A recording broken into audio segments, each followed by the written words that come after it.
some of these accounts, and we'll talk about some of those in a bit, are so amazing. They're so otherworldly that they can't simply be dismissed as a psychosomatic disorder, a psychological thing, an accidental thing. So how is it that Michael Shermer kind of prosecuted his own case against miracles?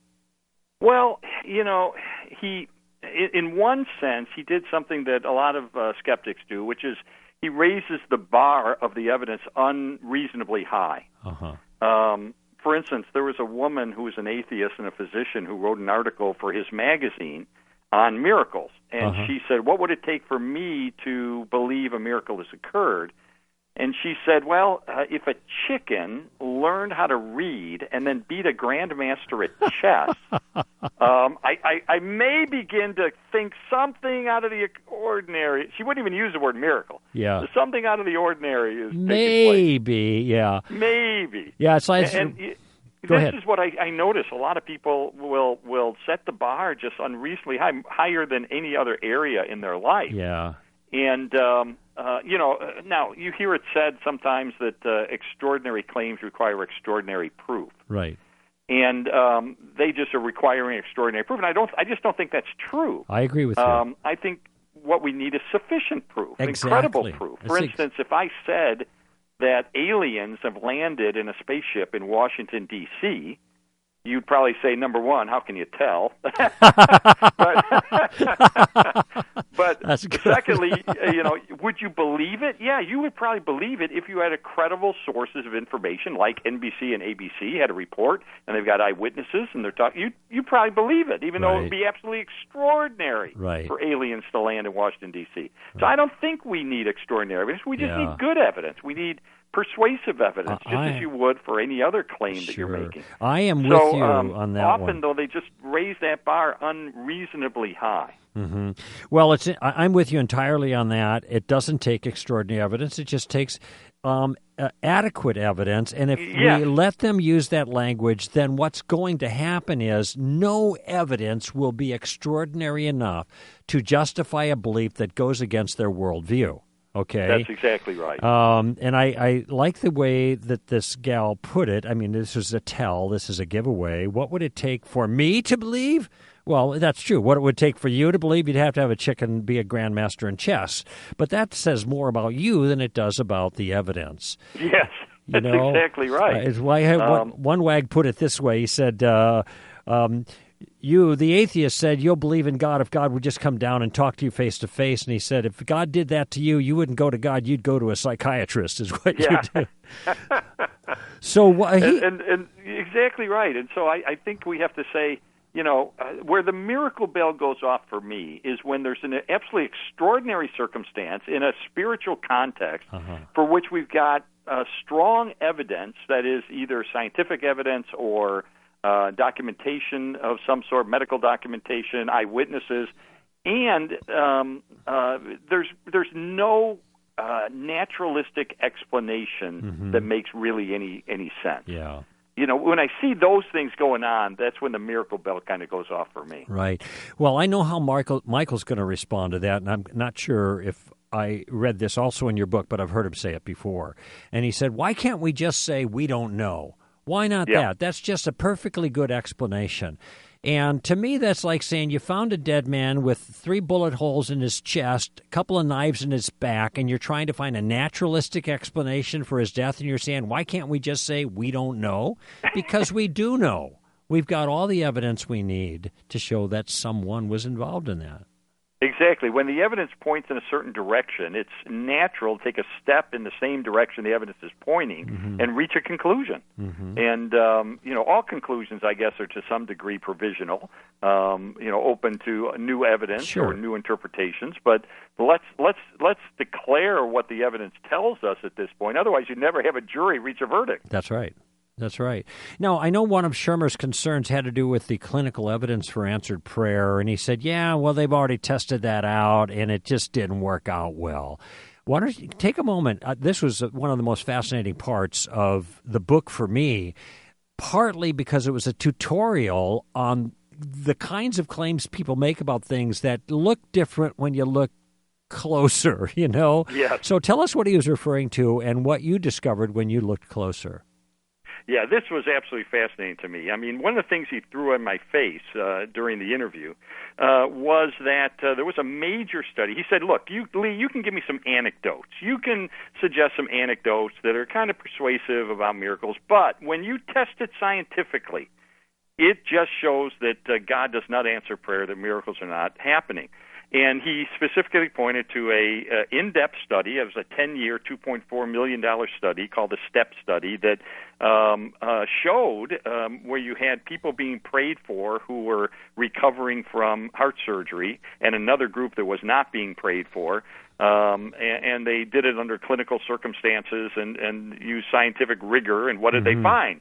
They found that the group that was prayed for got a little worse than the group that was not prayed for.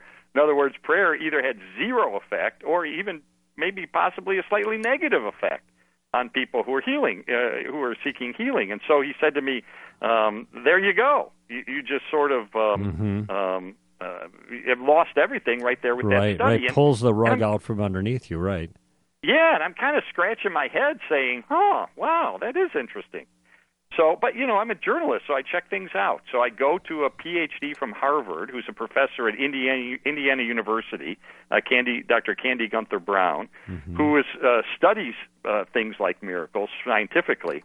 And I said, what about that? What about that circumstance? And she looked at me and she said, Lee, what you have to understand about that, the only Protestants who prayed in that survey were from the Unity School of Christianity.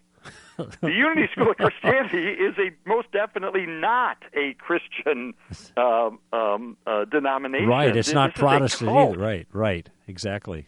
And, I quote many experts in the book who say that even though they have the word Christian in their name, they're anything but Christian. Yeah. There's a bunch of New Age mysticism and pantheism and all kinds of other stuff thrown in. They reject the historic tenets of Christianity. Right. They have a Christian-sounding name. They're not a Christian in any respect in terms of their doctrine or teaching. In fact, they don't even believe in a personal God. They don't even believe that it's appropriate to ask God for anything. Okay. It's just absurd. So I said to her, so what does this study tell us about the impact of prayer to heal people? And she said, it tells us absolutely nothing. And I thought, that's a great, you quoted the proverb earlier that, somebody presents a case, it sounds persuasive until there's cross-examination. Right. And it was a great example of just pulling the rug out from under him and showing that the study that he was relying on, honestly, they should have taken $2.4 million and just flushed it down a toilet. Right. Because it just tells us zero about Christian prayer. I think there's a couple of thoughts I have about that, too. One of them is our claim is not that prayer works. Our claim is that God answers prayer. That's different. It isn't like prayer is a certain kind of mechanism that when you pray it, then things happen. Doesn't matter who's praying as long as they're saying it. We're saying that our God answers the prayers of those properly related to our God, and therefore, if you're going to do a study like that, it's got to be to test our claim. It's got to be our people talking to our God to see if our God is responding to their prayers. That would narrow it down. That's exactly right. And so what I thought was interesting is Dr. Brown had heard about an outbreak of miracles supposedly happening in Mozambique, where the gospel is just kind of breaking in. So she said, I'm going to study it. So she takes a team of researchers to Mozambique to conduct a scientific study. So what did they do? They went to these remote villages. They brought out the deaf and the blind and people who could barely see or hear. They tested them scientifically to determine the level of hearing and vision that they had. They were then immediately prayed for, not in some emotional atmosphere, but immediately prayed for by Christians who have a track record of God using them in healings. And hands are laid on them. They're prayed for in the name of Jesus. And then immediately after that, they're measured scientifically again. So what did they find? They found that there was some degree of improvement in virtually every single case. Some of them astoundingly so, like Martine, a woman who before prayer, they tested her, and her hearing was so bad she couldn't hear the equivalent of a jackhammer next to her. She's prayed for in the name of Jesus. She's measured again. She could hear a normal conversation. Wow. And then they went to Brazil. The results were so astounding. They said, we got to see if we can replicate this. They went to Brazil, did the same thing, got the same results. Mm-hmm. And this was a scientifically valid experiment that was published in a secular, scientific, peer-reviewed medical journal. Mm-hmm. And so she said to me, she's reluctant as a scholar to draw too many conclusions, but Right. she said, something's going on. Yeah, I'll say something's going on. Yeah. Well, I have another thought about this. I think that approach may be helpful, as you just demonstrated, to qualify the power of prayer or the efficacy of prayer, but I don't think it's the right approach to try to disqualify it. And I'll tell you why I think this. And C.S. Lewis wrote about prayer just towards the end of his life, and a short piece to Malcolm, chiefly on prayer is the name of it. But he mentions that God is not a machine. God is a person. You make requests of a person, and a person can either answer or not, dependent on that person's own reasons, And so, I mean, one could imagine, what if we tested Michael Shermer's daughter to see how many times she asked her dad about something, and her dad, Michael Shermer, said yes.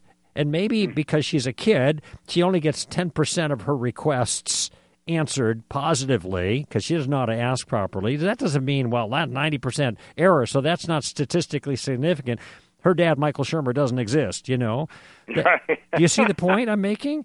I think it's a great point. I think it's very astute. So it's and interestingly, there would probably be requests that Michael Shermer would deny out of care and love for his daughter, knowing that had he granted that request, there'd be a problem.